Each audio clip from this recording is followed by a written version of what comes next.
Audio Jungle.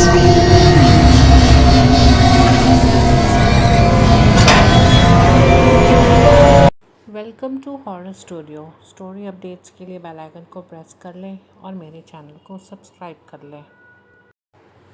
सारा चूँकि अपने बॉयफ्रेंड से रात रात भर फ़ोन पे बात किया करती थी। सारा अपने बॉयफ्रेंड के साथ रिलेशनशिप में करीब 7-8 साल से थी। वो कभी कभी सारा से मिलने भी आया करता था और रात देर तक वो लोग फ़ोन पे भी बात किया करते थे। सारा अपनी दोस्त से, जो सारा की सबसे बेस्ट फ्रेंड थी, वो अपने बॉयफ्रेंड की सारी बातें उससे शेयर किया करती थी। सारा को एक नई शौक़ चढ़ी थी बाइक सीखने की। वो अपनी फ्रेंड से कहती है कि मेरा बॉयफ्रेंड जब यहाँ आएगा तो मैं उसे कहूँगी मुझे बाइक सिखाने के लिए। सारा की दोस्त उसके ऊपर हंसती है और कहती है तुम्हारे भी क्या क्या शौक़ हैं। वो कहती है नहीं यार, मुझे सही में बाइक सीखनी है। रात को जब उसके बॉयफ्रेंड की कॉल आती है तो सारा अपने बॉयफ्रेंड से कहती है तुम यहाँ कब आ रहे हो। वो उसे कहता है बहुत जल्द। क्यों, क्या बात है। तब सारा उसे कहती है मुझे बाइक सीखनी है, बस तुम जब भी आओगे मुझे वादा करो कि तुम मुझे बाइक चलाना सिखाओगे। उसका बॉयफ्रेंड हंसते हुए कहता है तब तो तुम्हारी ख्वाहिश पूरी हो गई। कैसे? अरे मैं तो कल परसों ही आ रहा हूँ वहाँ पे, मुझे कुछ काम है। सारा का बॉयफ्रेंड, जिसका नाम अरशद है, सारा काफ़ी खुश हो जाती है और अगले दिन अपने दोस्त को जाके बताती है कि बस 1-2 दिन में अरशद आने वाला है, हम दोनों ही चलेंगे बाइक सीखने के लिए। सारा की दोस्त भी काफ़ी एक्साइटेड रहती है बाइक सीखने के लिए, क्योंकि उसे भी सीखना होता है। अरशद उस दिन सारा को कॉल करता है कि मैं आज आ गया हूँ, शाम को मुझसे मिलो। तो सारा उससे कहती है कि आज तो पॉसिबल नहीं है, लेकिन कल मेरे बताए हुए जगह पे तुम आ जाना और तुम अपनी बाइक लेकर के आना। वो उसे कहती है कि हमारे इस शहर से थोड़े से दूर आगे एक जगह है, मैं तुम्हें वहाँ का एड्रेस भेज देती हूँ। कल दोपहर में मैं कॉलेज के बाद तुम्हें वहीं मिलूँगी। सारा अपनी फ्रेंड के साथ उस जगह पे पहुंच जाती है। मैं आपको उस जगह का डिटेल्स दे देती हूँ।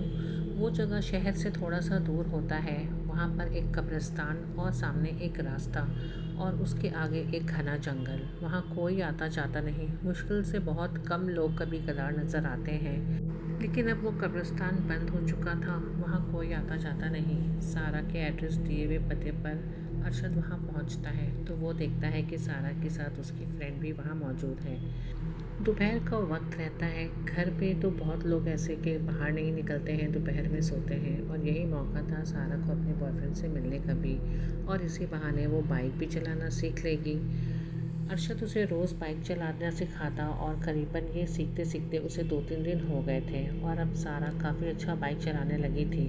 और उसी दूसरी तरफ सारा की जो दोस्त थी, वो एक वक्त बाइक चलाते हुए गिर गई बाइक से और उसके बाद उसकी हिम्मत ख़त्म हो गई। उसने कहा कि अब मैं बाइक नहीं चलाना सीखूंगी। 1-2 दिन तो वो सारा के साथ आई, लेकिन उसके बाद उसने आना छोड़ दिया, उसकी तबीयत कुछ ख़राब हो गई। अरशद और सारा बाइक चलाने के बहाने रोज़ मिला करते थे। बाइक सीखते सीखते करीबन सारा को 3-4 दिन हो गए थे। अब वो अच्छी बाइक चलाना सीख गई थी। ये दोनों एक जगह बैठ कर के जंगल के पास बात करते हैं। तभी अरशद सारा से कहता है तुमने भी क्या खूब जगह चुनी है मिलने की और बाइक चलाने के लिए। सारा ज़ोर ज़ोर से हंसती है और कहती है क्या करूँ यार, लोगों की नज़रों से भी तो बचना था। मैंने एक तीर में 2 निशाना लगाया। मतलब कि मैं बाइक चलाना भी सीख गई और तुमसे मिलना भी हो गया मेरा। ये दोनों लोग हंसते हंसते बातें करने लगे और बातों बातों में इन्हें पता भी नहीं चला कि अब शाम होने लगी थी। तभी सारा अरशद से कहती है कि मैं एक चीज़ नोटिस कर रही हूँ, क्या तुमने कुछ नोटिस किया है। अरशद उससे कहता है क्या चीज़। मैं बहुत देर से देख रही हूँ, सामने में जो कब्रिस्तान है, तुम्हें वहाँ कुछ दिख रहा है क्या। अरशद सारा की बात को मजाक समझता है और वो कहता है क्या तुम मुझे डराना चाहती हो। सारा उससे कहती है अरे यार, मैं तुम्हें क्यों डराऊंगी, क्योंकि मैं 2 दिन से नोटिस कर रही हूँ कि वो कब्रिस्तान के पास एक औरत जो खड़ी हम लोगों को देख रही थी। मैंने उसे कल भी देखा और उससे पहले भी, और आज भी मैं उसे देख रही हूँ। वो वहीं खड़े देख हम लोगों को मुस्कुरा रही है। सारा उस औरत को मुस्कुराते देख सारा भी उसे देखकर मुस्कुरा देती है। थोड़ी देर के बाद अरशद सारा से कहता है कि तो चलो चलकर पूछ लेते हैं कि क्या प्रॉब्लम है, हो सकता है उन्हें किसी हेल्प की ज़रूरत हो। सारा और अरशद उठ करके थोड़े से आगे जाते हैं। वहाँ वो औरत एक सफ़ेद साड़ी में खड़ी हुई रहती है, लेकिन बहुत सारे जेवर पहने हुए। थोड़ी सी ये चीज़ देखकर सारा झिझकती है, लेकिन वो पूछती है कि एक्सक्यूज़ मी, मैं आपको यहाँ 2-3 दिन से देख रही हूँ, आप यहाँ खड़ी रहती हैं। वो मुस्कुराती है और सारा और अरशद से कहती है, आप लोग मोटरसाइकिल चलाना सीख रहे थे ना, मैं आप लोगों को देख रही थी, मुझे बहुत अच्छा लगा आप लोगों को देख करके। क्या आप मेरी बेटी को भी मोटरसाइकिल चलाना सिखा सकते हैं? सारा अरशद की तरफ देखने लगती है और अरशद सारा की तरफ। सारा के मन में आहिस्ते आहिस्ते यही चल रहा था कि ओ गॉड, अरशद मना कर दे, प्लीज़ अरशद मना कर दे। तब अरशद सारा की तरफ देखता है और कुछ नहीं कहता, लेकिन जब सारा उस औरत की तरफ देखती है तो पता नहीं उसे क्या होता है, वो अचानक अरशद से बोल पड़ती है, हाँ हाँ क्यों नहीं, ये आपकी बेटी को सिखा देगा। कहाँ है आपकी बेटी? अभी आती होगी थोड़ी देर में। सारा और अरशद जाकर के वहाँ उसकी बेटी का इंतज़ार करने के लिए बैठ जाते हैं। वो दोनों एक दूसरे से बात करते हैं, तभी अचानक वो औरत एकदम से सारा के बगल में आकर बैठ जाती है। सारा और अरशद थोड़ी देर के लिए डर जाते हैं कि अभी तो ये वहाँ थी, हमारे बगल में ये कहाँ से आ गई। ये दोनों डर जाते हैं, लेकिन फिर सारा पूछती है, आपकी बेटी अभी तक आई नहीं? हाँ वो देखो वो आ रही है।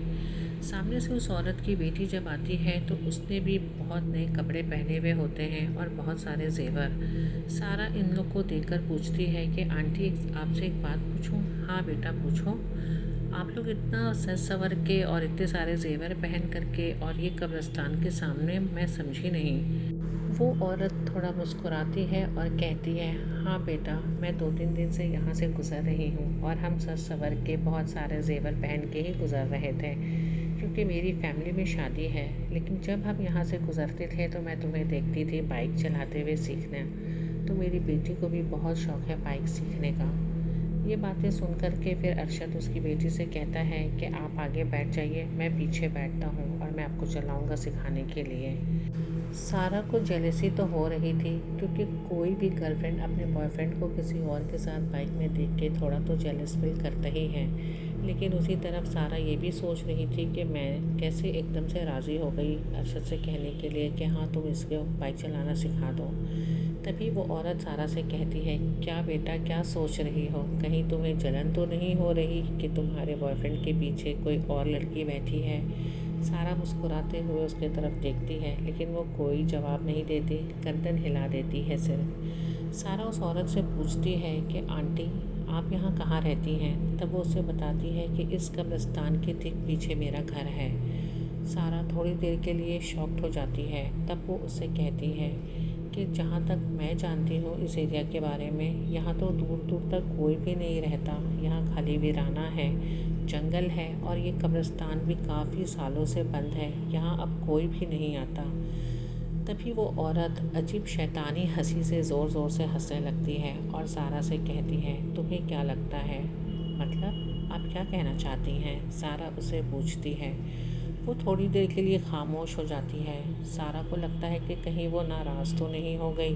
फिर सारा भी थोड़ी देर के लिए खामोश हो जाती है।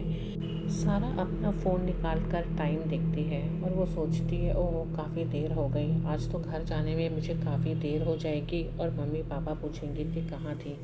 तभी उसके नज़र उसके फ़ोन की बैटरी पे पड़ती है। उसका फ़ोन का बैटरी 58% शो कर रहा होता है। तभी वो औरत सारा से कहती है कि क्या हुआ बेटा, देर हो रही है तुम्हें घर जाने के लिए? सारा मुस्कुराकर कहती है, जी आंटी देर तो हो गई है, मैं सोच रही हूँ अरशद को कॉल करूँ, अब तक तो उन लोगों को वापस आ जाना चाहिए था। वो औरत जो सारा के बगल में बैठी थी वो अचानक से खड़ी हो जाती है और ज़ोर ज़ोर से हंसने लगती है। सारा को उसकी हंसी सुनकर अब डर लगना शुरू हो जाता है, क्योंकि वहाँ शाम भी हो गया रहता है काफ़ी। वो उस औरत से पूछती है, आंटी आपको क्या हुआ और आप ऐसे क्यों हंस रही हैं? तभी वो औरत सारा से कहती है, तुम कुछ देखना चाहोगी? सारा पूछती है, क्या? नहीं नहीं तुम बताओ, तुम्हें कुछ देखना है?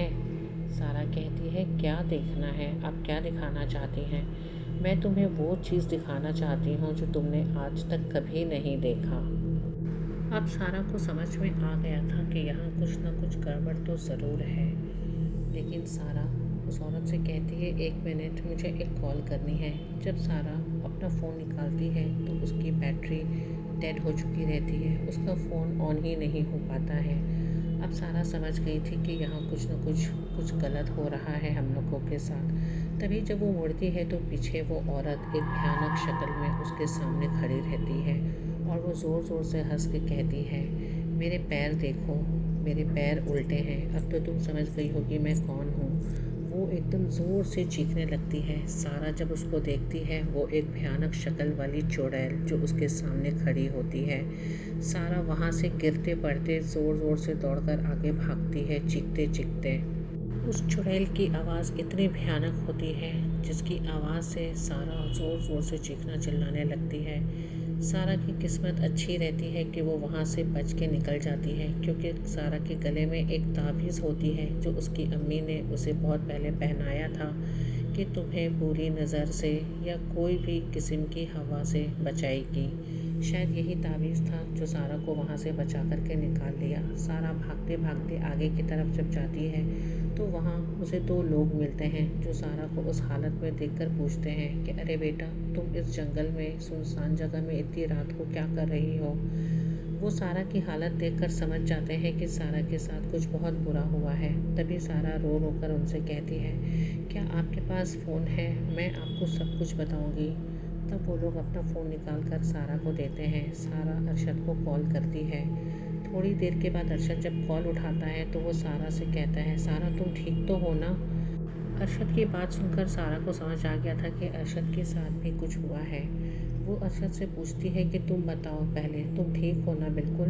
अरशद कहता है कि सारा, मैं जिस लड़की को बाइक सिखाने के लिए लेकर आया था वो लड़की नहीं, एक चुड़ैल थी और उसने मेरे ऊपर हमला किया, लेकिन मेरे गले में एक तावीज़ था जिसकी वजह से मैं बच गया हूँ। तुम कहाँ हो?